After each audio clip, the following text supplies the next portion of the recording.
Hey everyone, and welcome back to 5 Ways by Attack Magazine, the series where we show you 5 different ways to use a particular piece of gear. In this video, we'll be checking out EZbass by Toontrack and having a look at how we can use this instrument to generate a variety of different bass grooves. So let's not waste any time and just jump straight into sound number 1. So we'll begin with a new instance of EZbass loaded up. Let's click on the Add Groove button to add a groove to the track. We can then change the length to 4 bars, keeping the first section as a C chord. We can click on this second section and click on the Add Edit Chords button. This now brings up the option to change the notes playing back in this section. We select G flat minor for the second and D flat minor for the 4th section. To make this sequence a bit more engaging, let's now head over to the Grid Editor section. Selecting all of the notes in our sequence, we can now use the Dynamics and Randomize sliders to provide some nice variation with the velocity values. Clicking on the Values Editor button will allow us to view the changes being applied. We can also add slides in between where the notes change in our sequence. This can be achieved by highlighting the relevant notes and selecting one of the slide options from the drop-down menu. Finally, let's apply some looseness to this groove by clicking on the timing drop-down and dialing in a little swing.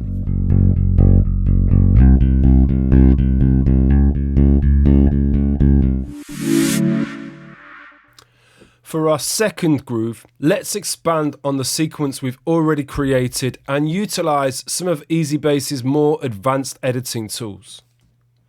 We're able to change the articulation of selected notes using this drop down here, changing certain notes to the slap pop style to provide some nice dynamics. And to make the note sequence more varied and less repetitive, this can easily be achieved by calling up the Replace MIDI feature. By using this feature, the selected block on the song track will keep its chords but will change the MIDI to what you select in grooves. There are numerous options we can audition here, narrowed down by using the filters found in the top section. Once we've found a rhythm that we're happy with, we select Save Changes and our groove is created. If we want, we can then easily drag and drop this MIDI into our arrange to use it to trigger another instrument or synthesizer.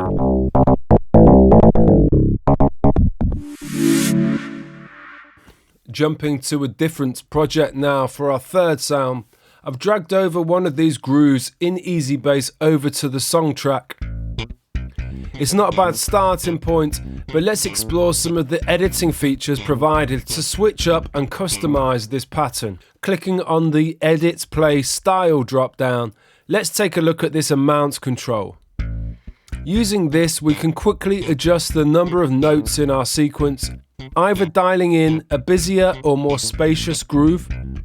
We can also edit the length of each note in our sequence, either increasing or decreasing all the notes with one simple gesture. Now let's head to the groove section at the bottom and edit the flow of some of these sections. We can chop sections into 2 using the scissor tool, or even shorten or extend sections by clicking and dragging the left or right hand sides. I'm also going to change the chord of this last section to provide some variation.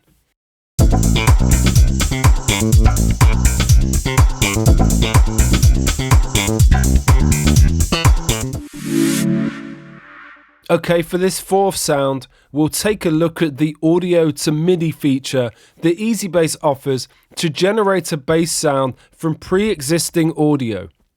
A great way to quickly extract the MIDI from an audio loop and start using some of EZbass's editing tools to quickly edit and customize the resulting groove.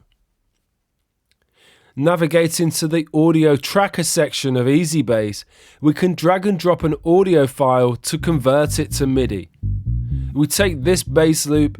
Once dropped, we can select bass audio to MIDI. Choosing Add MIDI to Song Track, We can then use and manipulate the resulting MIDI in the same way as we have done in the previous steps. Adding dynamics by varying the velocities, increasing the number of notes using the edit play style amount control, and even doubling up the sequence and creating a chord change using the add edit chords feature.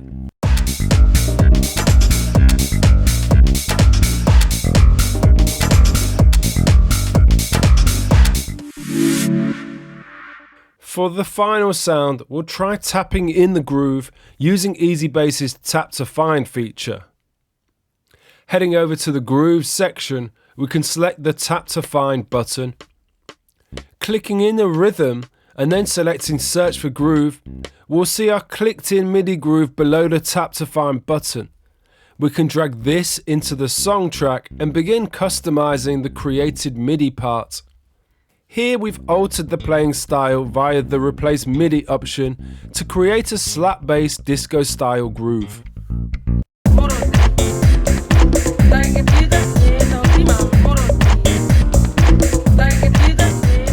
Okay, that brings us to the end of this 5 ways video using EZbass. As always, thank you for tuning in, and if you enjoyed it, don't forget to like and subscribe below. And if you're interested to learn more about EZbass, we've also included a link in the description where you can go to the Toontrack website and go and have a look for yourself.